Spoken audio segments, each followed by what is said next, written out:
Hai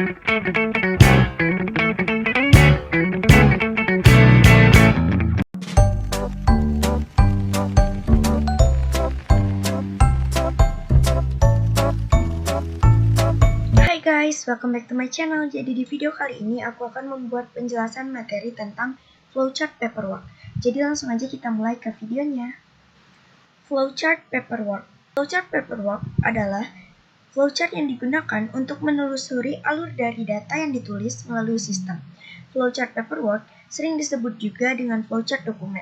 Kegunaan utamanya adalah untuk menelusuri alur form dan laporan sistem dari suatu bagian ke bagian yang lain, baik bagaimana alur form dan laporan diproses, dicatat, atau disimpan.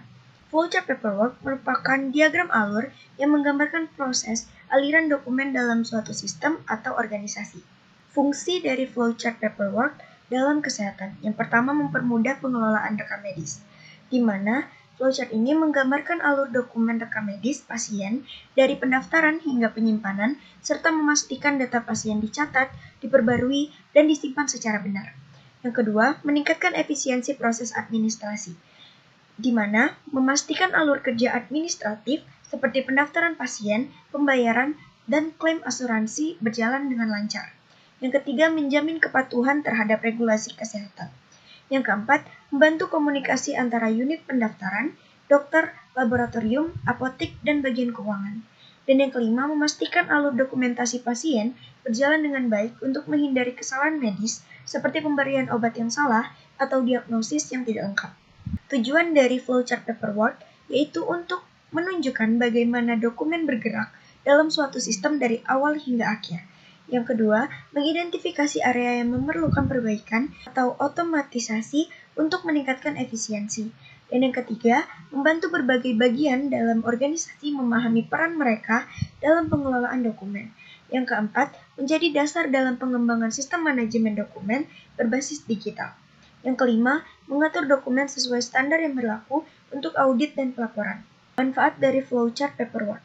Yang pertama, menyajikan alur kerja secara visual sehingga lebih mudah dipahami oleh semua pihak. Yang kedua, memudahkan dalam menemukan inefisiensi atau kemacetan dalam aliran dokumen. Yang ketiga, dengan memahami alur dokumen, organisasi dapat mengurangi duplikasi pekerjaan dan meningkatkan kecepatan pemrosesan. Yang keempat, membantu dalam mendokumentasikan prosedur administrasi yang standar untuk pelatihan dan pengawasan.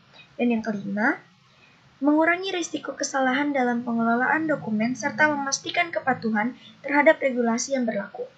Jurnal terkait flowchart paperwork yang saya ambil yaitu berjudul Sistem Informasi Pendaftaran Pasien berbasis web di Puskesmas Taratara, Kota Tomohon. Puskesmas Taratara yang merupakan salah satu pusat pelayanan kesehatan di Kecamatan Tomohon Barat merupakan salah satu instansi kesehatan yang sedang dalam tahap perkembangan. Dari hasil observasi yang dilakukan peneliti, diketahui dari awal beroperasi, puskesmas ini terus melakukan pendaftaran pasien secara manual atau pendaftaran secara langsung di puskesmas, sehingga pasien yang melakukan pendaftaran menjadi banyak dan mengakibatkan penumpukan pasien, di mana mengakibatkan waktu tunggu pasien menjadi lama. Maka, berkaitan dengan hal tersebut, pengelolaan data pasien diupayakan dapat dioperasikan dengan menggunakan perangkat komputer melalui aplikasi berbasis website. Sistem pendaftaran pasien secara online ini mempermudah dan membantu pasien dalam melakukan pendaftaran sehingga pasien tidak perlu mengantri di puskesmas dengan waktu yang cukup lama. Selain itu, petugas kesehatan dipermudah dengan data pasien yang sudah melakukan pendaftaran di setiap hari bisa dicetak sehingga meminimalisir dokumen hilang atau rusak, dan juga petugas kesehatan bisa membatasi jumlah pasien yang melakukan pendaftaran. Untuk menciptakan sistem pendaftaran secara online, puskesmas ini menggunakan flowchart paperwork untuk menggambarkan berbagai aliran aktivitas dalam sistem yang sedang dirancang. Bagaimana masing-masing aliran berawal, decision yang mungkin terjadi, serta bagaimana mereka berakhir. Oke guys, jadi segitu dulu video dari aku. Semoga kalian suka. Bye!